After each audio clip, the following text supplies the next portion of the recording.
ఈ ఐపాక్ అనే ఒక పనికి మాలిన సంస్థను తీసుకొచ్చి ఎవరైనా సరే నమ్మిన వాళ్ళని మోసం చేస్తే ప్రజల తీర్పు ఇలాగే ఉంటుందని కూడా తెలియజేస్తూ ప్రజలు హెచ్చరించారని కూడా గమనించమని కూడా తెలియజేసుకుంటూ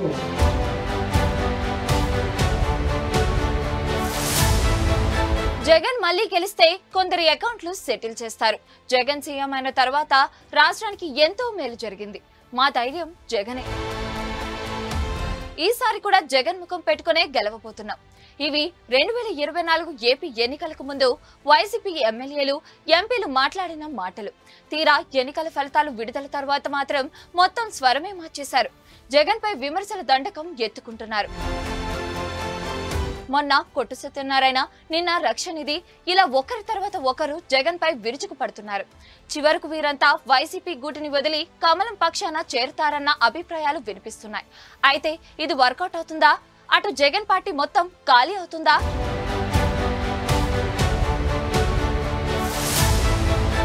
రాజకీయాల్లో గెలుపోటములు సహజం. పార్టీల నుంచి జంపింగ్లు కూడా చాలా సాధారణ విషయం. ఓడిపోయిన పార్టీ నుంచి గెలిచిన పార్టీలోకి వెళ్లడం తరతరాలుగా వస్తున్న రాజకీయ సంప్రదాయం. కొంతమంది భవిష్యత్తులో గెలుస్తుందనే పార్టీలోకి జంపులు కొడతారు. ప్రస్తుతం ఏపీలో జరుగుతున్న పరిణామాలన్నీ వైసీపీకి ప్రతికూలంగా ఉన్నాయి. 175 అసెంబ్లీ స్థానాల్లో కేవలం 11 మాత్రమే గెలిచిన వైసీపీకి కనీసం ప్రతిపక్ష హోదా కూడా లేదు.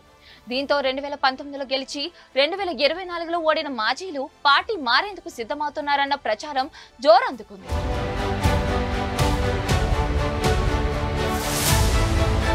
నిజానికి 2014 అసెంబ్లీ ఎన్నికల్లో వైసీపీ 67 స్థానాలను గెలుచుకుంది.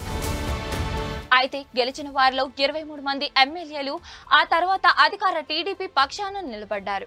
2024 ఎన్నికల్లో కేవలం 11 సీట్లే గెలవగా అందులో పెద్దిరెడ్డి రామచంద్రారెడ్డి మినహా మిగిలిన పేర్లు పెద్దగా ఎవరికీ తెలియవు. వీరిలో ఎంతమంది ప్లేటు ఫిరాయిస్తారో ఇప్పటికైతే చెప్పలేని పరిస్థితి ఉంది. మరోవైపు ఓడిన ఎమ్మెల్యేలు, ఎంపీలు మాత్రం జగన్ పై బహిరంగంగా విమర్శలకు దిగుతున్నారు. ఒకరు ఐపాక్ ను తిడుతుంటే మరొకరు నేరుగా జగన్ వల్లే ఓడిపోయామని మండిపడుతున్నారు. వీరంతా బీజేపీ చెంతకు చేరనున్నారని గుసగుసలు వినిపిస్తున్నాయి.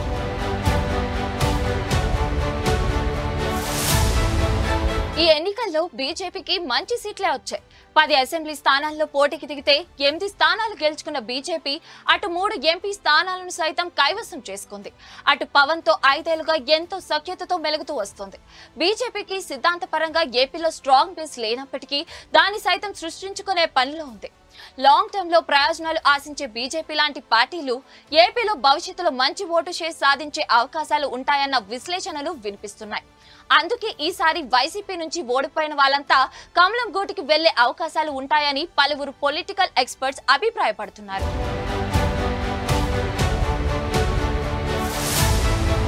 మరోవైపు ఏపీలో కాంగ్రెస్ కు షర్మిల ఎంట్రీ తర్వాత కూడా ఆశించిన ఫలితాలు రాలేదని అర్థమవుతుంది. పెద్దగా తెలిసిన లీడర్లు లేకపోవడమే దీనికి బలమైన కారణంగా తెలుస్తోంది. అటు భవిష్యత్తులో కాంగ్రెస్ కూడా ఏపీలో పుంజుకోవాలని ఆశిస్తోంది. నిజానికి ఒకప్పుడు కాంగ్రెస్ లో ఉన్న వాళ్ళంతా తర్వాత జగన్ కోసమే వైసీపీలో చేరారు. అయితే ఇప్పుడు అదే జగన్ విలన్ గా చూపిస్తూ పార్టీ మారేందుకు సిద్ధమవుతున్నారు.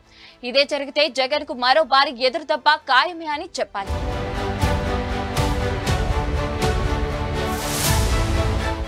ఈ ఐపాక్ అనే ఒక పనికి మాలిన సంస్థను తీసుకొచ్చి ఎవరైనా సరే నమ్మిన వాళ్ళని మోసం చేస్తే ప్రజల తీర్పు ఇలాగే ఉంటుందని కూడా తెలియజేస్తూ ప్రజలు హెచ్చరించారని కూడా గమనించమని కూడా తెలియజేసుకుంటూ మరిన్ని వీడియోస్ కోసం ఛానల్ ని సబ్స్క్రైబ్ చేయండి. లేటెస్ట్ అప్డేట్స్ కోసం వాట్సాప్ ఛానల్ ని ఫాలో చేయండి. అండ్ లింక్ డిస్క్రిప్షన్ లో ఉంది.